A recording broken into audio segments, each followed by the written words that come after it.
Hey, what's up guys, welcome back to my YouTube channel.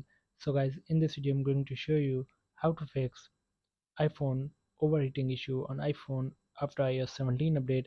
So guys, let's get started this video without wasting any time.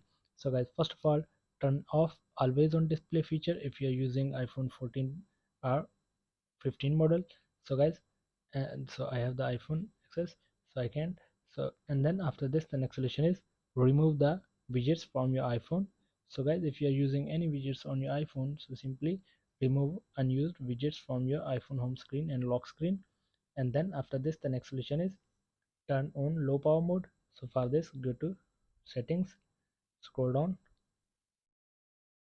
tap on battery, tap on tap to enable low power mode.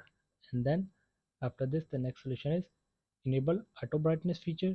So for this, go to settings, scroll down, tap on accessibility, tap on display and text size, scroll down, and here is the auto brightness features. Tap to turn this on.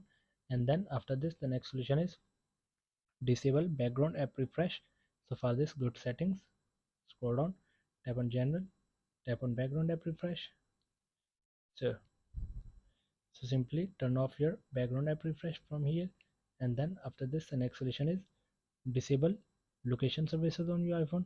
So for this, go to settings again, scroll down, tap on privacy and security, tap on location services, tap to turn this off, turn off.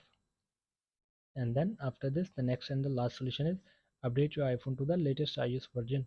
So for this, go to settings, scroll down, tap on general, tap on software update.